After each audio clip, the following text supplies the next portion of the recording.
Supriya Shinde blog मध्ये तुमचं खूप खूप स्वागत करते। तर आज आपल्या सगळ्या कामापासून सुट्टी, किचनचा ह्याचा त्याचा आज मी व्हिडिओ नाही शेअर करणार आहे। ज्या गोष्टीमुळे माझ्या आयुष्यामध्ये फरक पडलेला आहे, ज्या गोष्टीचा मला अतिशय चांगला अनुभव आलेला आहे, त्या गोष्टी मी आज तुमच्यावर शेअर करणार आहे। तर जास्त वेळ न घालता लगेच व्हिडिओला सुरुवात करूया। काय काय वेळेस घरामध्ये एवढी किरकिरी होते, छोट्या मोठ्या गोष्टीवरनं आपला मूड खराब होतो किंवा एखादं काम करायचं असतं पण आपल्याला करावंसं वाटत नाही, कंटाळवाणा येतो।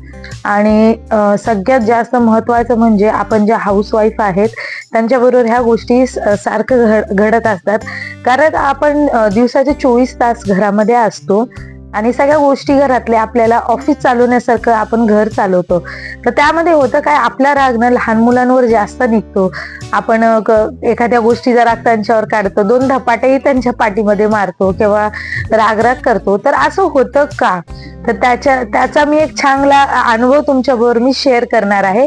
माझ्याबरोबर पण सारखं असं व्हायचं, माझा सारखा राग सोहमवर निघायचा, त्याला रागवायची वगैरे मी, किंवा चिडचिड व्हायचं आणि मध्येच मूड स्विंग। प्रेग्नेंट नसलं तरी पण कधी कधी आपल्याबरोबर मूड स्विंग होतात। कधीतरी स्वयंपाक करताना खूप वाईट वाटतं किंवा रडायला येतं किंवा काहीतरी असं वाटतं की शी काय यार हेच असंच का। तर बघा ह्या सगळ्या गोष्टी का होतात। पहिली गोष्ट, आपण लेडीज ज्या हाऊस वाईफ आहेत, ज्या होम मेकर आहेत, त्या घरात 24 तास असतात, बाहेरच्या दुनियेशी कॉन्टॅक्ट तुटल्यासारखा असतो आपला। तर त्यासाठी करायचं काय, सगळ्यात आधी तुम्ही उठल्याच्या नंतर स्वतःला आरशात बघा आणि म्हणा की तू जशी आहेस तशी आहेस, परफेक्ट आहेस, इतरांपेक्षा खूप परफेक्ट आहेस। ही जी आपण जी कंपॅरिझन करतो दुसऱ्या बरोबर की अरे बघा ना ही कामाला जाते आणि आपण घरातच असतो यार, तर आपले कपडे कसे, तिचे कपडे कसे।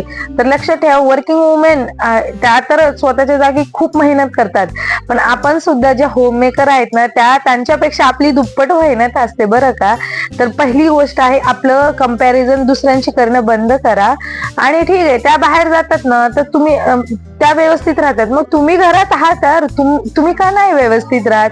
तर पहिली गोष्ट, कंपॅरिझन करणं बंद करा आणि स्वतःला पॉझिटिव्ह थिंक न पाहायला चालू करा। नाही ती करू शकते ना तर मी पण करू शकते। जळून नका, ते असं दुसऱ्यांवर जळून नका मनामध्ये ठेवू, करायचंय मला पण, ती गोष्ट मनामध्ये ठेवा आणि ती गोष्ट करायला चालू करा। त्यानंतर पुढची जी गोष्ट आहे ती गोष्ट अशी की स्वतःला कधीही महत्व द्यायला शिका। जर तुम्ही स्वतःला महत्व द्यायला नाही शिकणार तर बाकीचे लोकही तुम्हाला महत्व देणार नाही। घरापासूनच सुरू, तुम्ही स्वतः महत्व द्यायला शिका, मग इतरही तुम्हाला महत्व देतील। ही पहिली स्टेप। दुसरी स्टेप स्वतःला महत्व द्यायला शिका। तर मी ह्या गोष्टी माझ्या आयुष्यात आचरणात आणलेल्या आहे। मी स्वतःला म्हणते की मी पण कोणापेक्षा कमी नाही, भलेही होम मेकर आहे, मीही कोणापेक्षा कमी नाही। त्यानंतर काही अशा गोष्टी आहेत ज्या की काही जण करतात की नाही मला माहित नाही, पण कधी कधी काय होतं बघा, कोणाकोणाची घरातल्यांची म्हणा किंवा आपली स्वतःची सुद्धा सोय असते। कोणाकोणाच्या इथे ना इंग्लिश टॉयलेट असतात, ज्यावेळेस आपण सू करून येतो त्यावेळेस लेडीज म्हणा किंवा जेंट्स लगेच सू केल्याच्या नंतर ना हातपाय धुवून येत नाहीत, तसंच घरामध्ये प्रवेश करतात। तर सांगायचं तात्पर्य अंधश्रद्धा वगैरे नाही, सांगायचं तात्पर्य असं की आपल्या घरामध्ये सगळ्यात जास्त निगेटिव्हिटी म्हणजे सायन्सच्या दृष्टिकोनातून पाहता आलं तर सगळ्यात जास्त जर्म्स हे टॉयलेटमध्ये असतात। तर आपल्या मुलांना, आपल्या घरातल्यांना किंवा स्वतःही सवय लावून घ्या की ज्यावेळेस आपण जाऊन येतो त्यावेळेस हातपाय स्वच्छ धुतलेच पाहिजे, हे सक्तीच करा। त्यानंतर ना काय होतं, आपण तसेच येतो, ते जर्म्स घरामध्ये येतात आणि असं म्हणतात बरं का की सगळ्यात मोठी निगेटिव्हिटी ही टॉयलेटमध्ये असते। तर ते शिका की हातपाय लगेच स्वच्छ धुवून यायचे, असं एक नियमच घाला। कपडे तर ठीक आहे, आपण घरी आहोत ना ठीक आहे, पण कधीही अंगावरती ना आपण घरातली लक्ष्मी असं आपल्याला सगळेजण म्हणतात ना, घरातली लक्ष्मी आहेत, कधी पाहिले का हो लक्ष्मीच्या अंगावरती फाटके कपडे असतात। तर कधी पण तुम्ही ना असे घरामध्ये फाटके कपडे घालू नका। गाऊन कुठेतरी उसवलेला आहे, चल ठीक आहे, काकामध्ये उसवलेला, हातवरी थोडीच करणार आहे, थोडीच दिसणार आहे, किंवा कुठलं तर अंडर गार्मेंट फाटलेलं आहे, त्याचं हुक्क निघालेला आहे, तसंच काहीतरी घालायचं। तर प्लीज प्लीज स्वतःसाठी छान छान प्रकारचे कपडे घालायला शिका, फाटके कपडे अजिबात घालू नका। खूप जणी करतात, कुठेतरी लेगिन्स मध्येच फाटलेली असते, ठीक आहे ना, दिसणार थोडीच आहे, मोठा टॉप आहे झाकून जाईल, तर असं म्हणतात की दरिद्रीचं लक्षण आहे फाटके कपडे घरातले लक्ष्मीने अंगावर घालणं, हे दरिद्रीचं लक्षण आहे.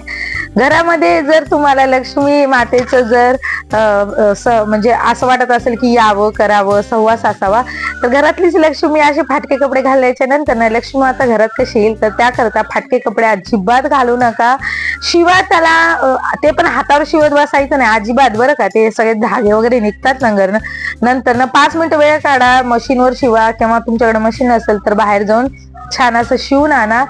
तर प्लीज माझी कळकळीची विनंती आहे, आपण होममेकर ह्या गोष्टी खूप करतो बरं का, पटत असेल तर नक्कीच कमेंट करून. त्यानंतर ना शिळं अन्न, मी असं म्हणत नाही की शिळं अन्न फेकून द्या म्हणून, तुम्ही करतानाच बरोबर क्वांटिटीचं करत जा, जेणेकरून दुसऱ्या दिवशी मला माहिती 100% घरामध्ये 90% ह्या हाऊस वाईफ रात्रीचं किंवा दुसऱ्या दिवशी उरलेलं असं शिळं अन्न खातात, इव्हन नाश्ता सुद्धा त्याचा करतात. पण मी काय म्हणते, मी म्हणत नाही तुम्हाला अन्न पदार्थ फेकून द्या, तुम्ही करतानाच कमी क्वांटिटीचं करा, म्हणजे सकाळी तुम्हाला उठल्यावरही घरातल्या इतरांबरोबर ताजा ताजा नाश्ता खायला मिळेल. तर ते एक तुम्ही हे करा, जेणेकरून अन्नपूर्णा माता ही प्रसन्न राहील, तुमचं अन्न फेकण्यात जाणार नाही आणि तुमची हेल्थ ही सुधारेल. शिळं अन्न खाल्ल्याने ऍसिडिटीचे भरपूर साऱ्या अशा तक्रारी असतात, तर स्वतःकडे लक्ष द्यायला शिका, मी परत तेच सांगते. आणि त्यानंतरच असं म्हणायचं आहे, तुम्ही मनातून खुश राहा, मनातून पॉझिटिव्ह राहा. नाहीतर असं म्हणतात ना, आता एखादा ड्रेस पाहायला गेलो तर आपण, आता होममेकरचं तर खूप असतं बरं का, एखादा ड्रेस आवडलाय 5,000 रुपयाचा ड्रेस आहे, पहिला खूप आवडतो तो ड्रेस आणि नंतर मग त्याचं प्राइस टॅग बघितल्यावर छी काय घ्यायचा आहे हा 5,000 रुपयाचा, मी घालणार कधी, एकदाच घालणार, नंतर तो कपाटात पडणार. तर प्लीज ही थिंकिंग थांबवा. तर मी त्याच्यासाठी म्हणत नाही, 5,000 रुपयासाठी म्हणत नाही, ज्यावेळेस तुम्ही पॉझिटिव्ह थिंकिंग करतात. आता समजा तुम्ही निगेटिव्ह थिंकिंग केली, 5,000 रुपयाचा ड्रेस आहे, तेवढे पैसे काय मॅनेज होणार नाही, घरातला घर खर्च, तर तुम्ही जर अशी थिंकिंग करत राहिला ना, तुम्ही आयुष्यात पुढे जाऊन कधीच तो ड्रेस घेऊ शकणार नाही.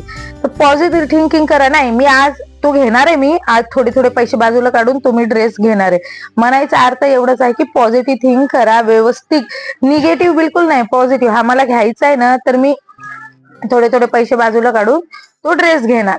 तर हे अशी जर थिंकिंग केलं, आणि एखादी कोणाला नाही आवडतो एखादी मनासारखी गोष्ट आपल्याला घालायला किंवा करायला मिळाली, तर त्याच्यामुळे आपण पण आनंदी राहू आणि स्वतःची काळजी घ्यायला शिका. जर मुलाला फ्रूट कापून देतायत, मुलगा मिस्टर खातायत, तर 2 फ्रूट तुम्हीही तुमच्या नावाचे कापा, तुम्हीही तुमच्या बसून मस्त त्यांच्या बरोबर खा, तुम्हाला आवडणाऱ्या गोष्टी करा. कोणाकोणाला काय होतं, लग्न झाल्याच्या नंतर ना काही अधुरी स्वप्ने तसेच दफन होऊन जातात. तुम्हाला डान्सिंग, सिंगिंग, पुस्तक वाचणं, खेळणं, टेनिस, असं काही गोष्टी आवडत असेल तर वेळात वेळ काढून त्या करत जा. भले आपल्याला लोक नाव आहे, काय मूर्ख बाई आहे, 2 लेकराची आई झाली आहे, काय नाचते, काय हे करते, गाणे म्हणते, काय उड्या मार, अरे जाऊ द्या ना यार, त्यांनी काय आपल्याला येणार आहेत का, आपल्या दुःखात किंवा वाईट क्षणी येणार आहेत का, त्यांच्याकडे लक्ष देऊ नका. तुम्हाला आवडतंय ना, तुमचं मन प्रसन्न होते ना, तर 100% तुम्ही करा. तर आशा करते ह्या छान छान विचारांचा व्हिडिओ तुम्हाला आज आवडला असेल. व्हिडिओ जर आवडला असेल तर नक्की चॅनलला सबस्क्राईब करा, लाईक करा आणि शेअर करा. पुन्हा एकदा असाच भेटूया अशाच नवीन व्हिडिओमध्ये. तोपर्यंत बाय बाय.